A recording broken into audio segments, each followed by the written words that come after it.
Hi, this is Paleoman52, and I've had some folks want to see some of my flint napping. Mr. Rick Jitsu and some others have requested it. So I'm going to do a little film here on some of my flint napping. As you see here, kind of a little sample of what I do, and I'll show some more frames. That's my first attempt at making an Etley.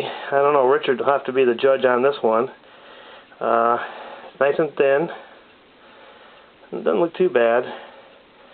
But I've never made one before, and I thought I'd give it a try, and here it is. This is one of the points I really like to make. It's a hardened point. And this is made out of some nice Texas flint, and again, nice and thin. Of course, there's always the Snyder's point. And this is some Keokuk out of Oklahoma. Just absolutely stunning material. And it's a really nice looking Snyder's. It's one of the last points I recently made. It's a Dalton out of some Flint Ridge from Ohio. And you can see this stuff is just gem quality. And Clovis's. Here's a Flint Ridge Clovis. Flute on that side, flute on this side. Not an easy thing to do. You break a lot of them trying, but I'm getting it a little better. Here's another Clovis. Here. A couple nice flutes.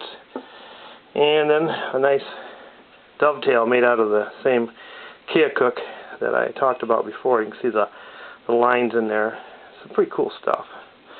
So I've been flint napping about, I would say, probably 27 years, and been practicing all those years, and finally it's starting to pay off where I think I can actually make an arrowhead. And what I want to show you right here is what we have here in New York. This is Onondaga chert, and it's not very colorful, but this is what the artifacts in my area of western New York State are mostly made out of. See, there's a couple Clovises there. Now, this bottom row, you'll notice they're all very, very similar. Same type point. That's because that's my favorite New York point, is a Genesee point. And they're pretty big, a little heavier. But boy, they are durable. And when we find these, a lot of times we find them resharpened quite often. They used them until there was nothing left. Here's a neat little turkey tail made out of Onondaga. You notice how the material has a lot of limestone up in here. For a flint napper to bring that out, the points look all really dark when you're done. But if you soak this in vinegar for an hour or two, it brings the limestone out. And of course, here's a real nice little T-drill. And let me tell you, these are not the easiest things to make. And let's see, good Onondaga Clovis point. A couple nice flutes in that one, especially that side. So let's move on. This is New York stuff. I'll move that up here. And let's start with some little guys. Now these, looks like they're going to be kind of a glare there. I'll try to block that out. These are my birdies. You can see they're tiny little guys. And if you've got flakes left over when you're done chipping, and they're colorful, they make some really cool little points, like these little bird points. I know you guys find these all over out there in the Midwest and West and Missouri, and I envy you guys because we don't find much of that stuff. Then here we have some Cahokia points that I've made, and these are really, really thin and tough to make. I really admire those early Cahokia nappers, because they definitely knew what they were doing, making these thin arrow points. Okay, now we're up to my recent work. See if I can get this in here. Pop it open. These are things that I've made, I would say, in the last 8-9 months. I love these eccentric pieces. These are cool. So if you like notching and stuff like that, this is definitely the thing to make. And if you like playing around with a pressure flaking tool, here's a sneaky little snake that I made. He's even got you see his little tongue sticking out there. I put a couple eyes on him. And our snakes are rattlesnakes, so you can almost see a rattle on his tail. Some of the material from out in North Dakota is this beautiful Knife River material. Absolutely love this material, Knife River chalcedony. And you'll notice that some of these points here in this row here are very similar. To us here in the Northeast, they're called Otter Creek. To you guys elsewhere, probably Graham Caves. This is probably my best one in here. This is made out of Norman's Kill chert from the Hudson Valley. And I'm telling you, that is an absolutely beautiful piece of stone. I don't know if the color is going to come out here, but it's kind of a greenish color, and I really love to work with the stone. And here's a big Genesee point made out of Onondaga, the biggest one I ever made. So I'm probably going to hang on to this guy because I don't get many of these.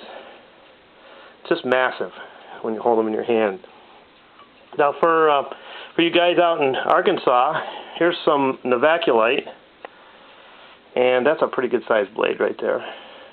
Again, nice and thin, and really functional. Novaculite, as most of you guys know, is Arkansas whetstone, and you heat treat it up to 800 or 900 degrees. It makes it more workable, and it brings out some really cool colors. I don't know if you can see them in this, but it's a really pretty piece. Again, here's some more of the Keokuk right here. Now, talk about a harden. This is probably the biggest harden I've ever made, and I would be very surprised if you could ever find one this big. But this is another monster point. And as a flint knapper, you know, you always try to make the biggest and best piece. So that was a bit of showing off. Another little turkey tail. Well, I can't say a little one, but this is some really pretty stuff here. So, Clovis out of Knife River. Look at the flute on this guy. Not as good on this side. It's fluted, but boy, it's got a monster flute on this side. And again, this is the material where you can look right through it. It's just absolutely gorgeous. And one more turkey tail here, made out of hornstone from Indiana. More representative of what they were made out of. And again, this is a thin guy. And for those guys out in Texas, this is which I'd call a Yankees version of a pedernales, or pedernales. It's a big one, and I've got a lot to learn. I've been watching some finds on YouTube, and this is similar, but I see they're a little different. Okay, let's move along here. Okay, next up. Now these are some of my bigger pieces, and if you want to see big, let me grab this guy right here. Here's a big one. My arm will reach out there long enough. This is a big old chunk of Texas flint that I napped into a big old mastodon killer. Look at that guy. About almost 18 inches long. I've only made one of these for obvious reasons. I don't have a lot of big stone, and I've been hanging on to him. Okay, quick look at these.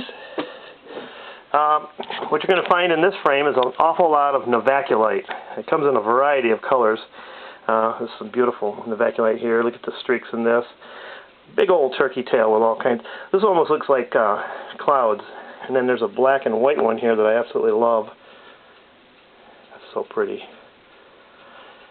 And then in the middle is a Danish dagger I made using some Danish flint, brought back to me by a friend who traveled to Denmark, found it on the beach, brought the stone back, I chipped it into a dagger. I'm not a professional dagger maker, but I think this one would work if you needed it. Okay, and up here is a little eagle. You see he's just hanging out up there, watching over everything. This one here, the real shiny one, is obsidian, and Notice obsidian, it's easy to see through that. This is some pretty nice stuff. Obsidian is very sharp. When you work with it, you're almost guaranteed you're always going to get cut. And I work with it as little as possible, but I do enjoy it. Let's see what else we got. One more case here. Let me see if I can get this shut up here. Okay. I thought I'd save these guys to the end. We all love Clovis points. And here's an assemblage of some Clovis points that I've made over the years and kind of held on to. And you can see there's a pile of them in here. I don't know why, but this one has always been a favorite of mine. It's got a nice flute right there. I just love this raw stone. This is some raw Texas. And boy, I tell you, that's a massive piece. And as you look through here, there's a variety. A lot of these pieces here are from Texas materials, mostly raw stone. Not really sure what the stone is on this one. Almost looks like a jasper of some sort. Here's some real fossilized Burlington. That took a nice flute, both sides. That's a pretty piece right there. I make a kind of a deep V in the base of these because this is kind of how we find them in New York State, with a deeper bottom.